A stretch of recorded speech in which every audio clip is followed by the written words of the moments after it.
Yo, it's been a minute since I posted. Um, I don't know. The last video was about me being unemployed, and I'm still unemployed. um, I've been having some thoughts recently, just around like being in a jungle, right?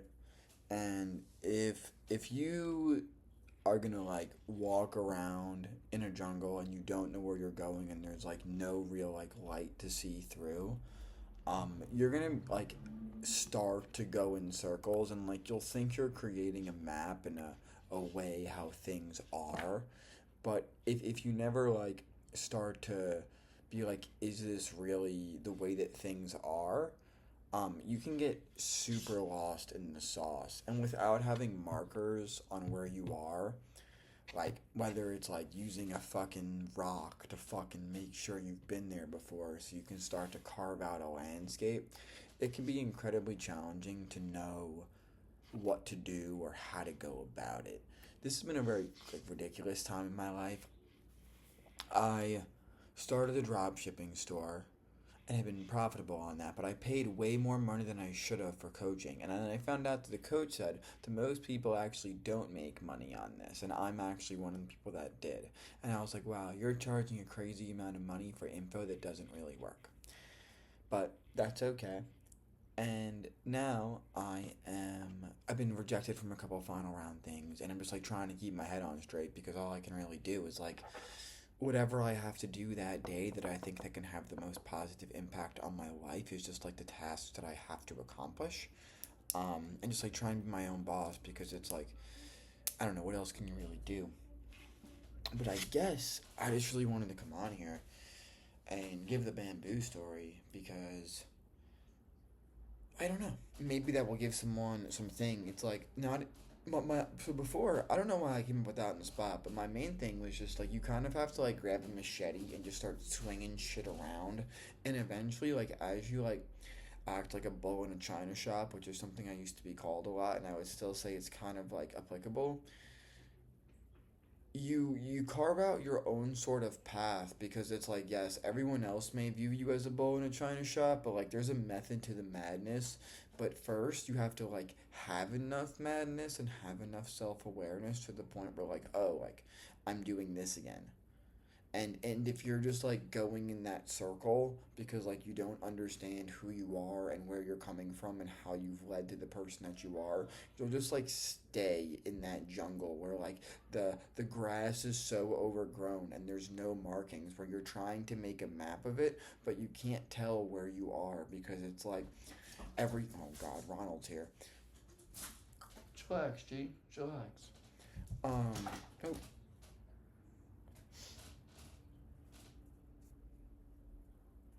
um yeah, you have to just like mark your surroundings because you can get caught in like playing these games of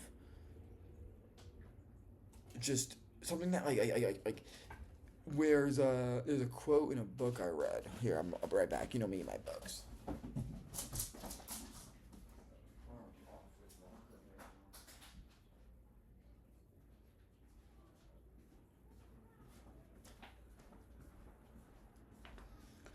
Ronald is off his rocker right now. That's okay.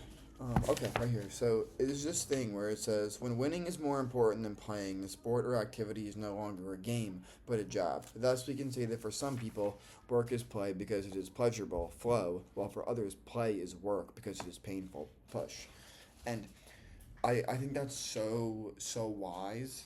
Um, like being in that painful push where play is work instead of like work being play.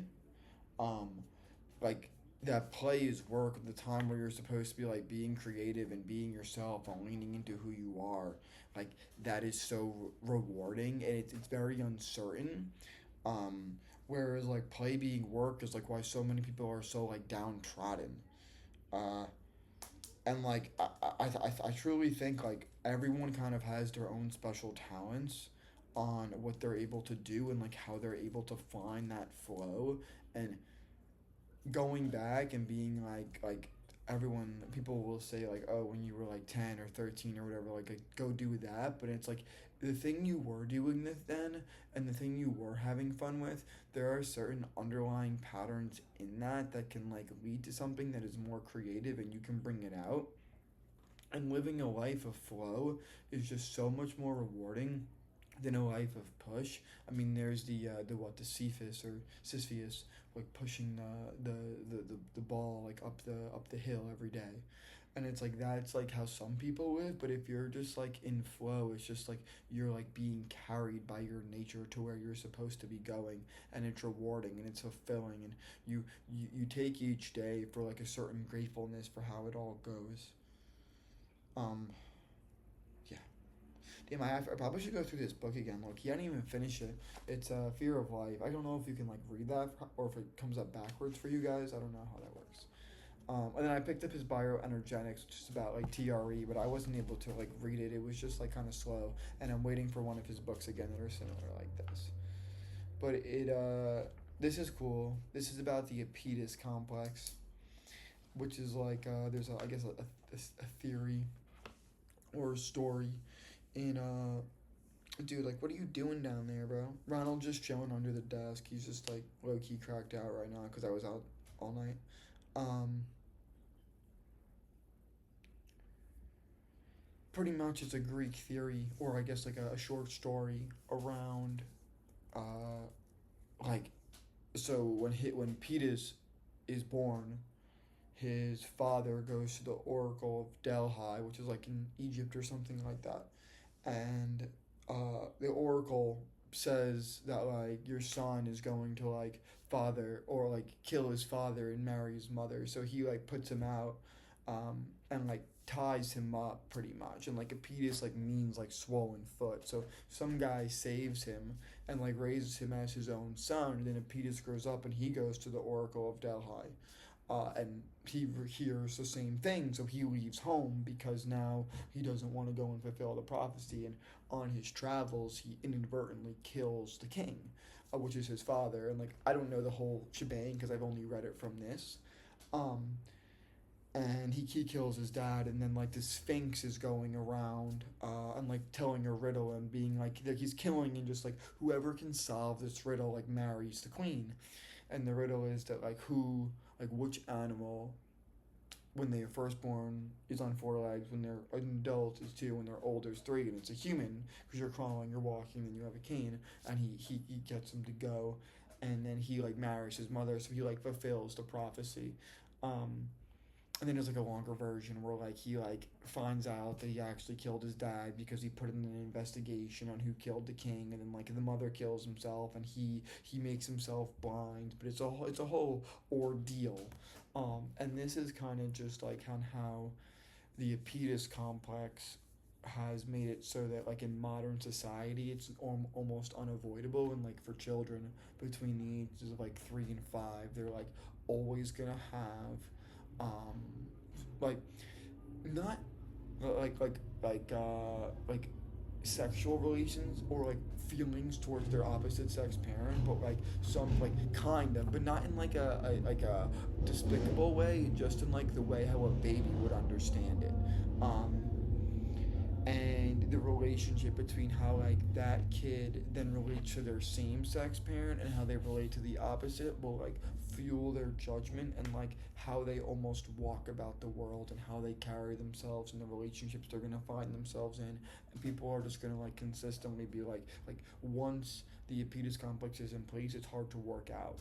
um and then how that kind of just like plays into how some people are just like the way they are. um and like people like if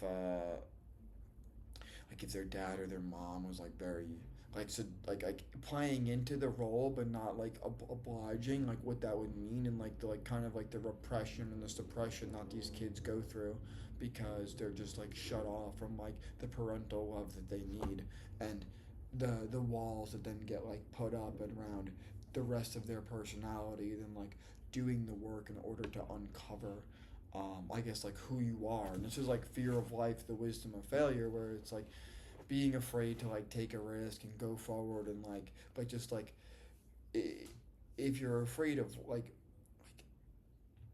if you're afraid to die and you're also afraid to live, and it's like people are just like afraid of like being their best self and like kind of like going super saiyan, like breaking out of your shell and just like standing on who you are. And that's really all I try to do is I try to just like be the best I can be in myself. Like I don't really know what the fuck I'm doing, you know. Like I know hose. It's fucking Friday night. I was hanging out with my friend, just chilling, hanging out with Ronald, talking about fucking books, like trying to do my own thing, unemployed, building drop shipping stores, working on building real brands, trying to get a job, trying to play it day by day, doing all I can in the short term to like push the long term forward. But all I can really do is like work as hard as I can today.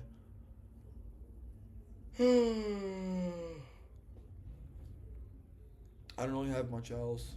Um, I don't know. I watch some of these videos. I mean, on YouTube every once in a while. I don't know if what I have to say is like, I don't know, resonating, relatively important.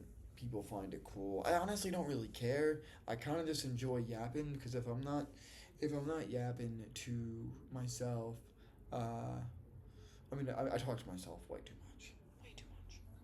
But yeah, deuces. Everybody has a good night.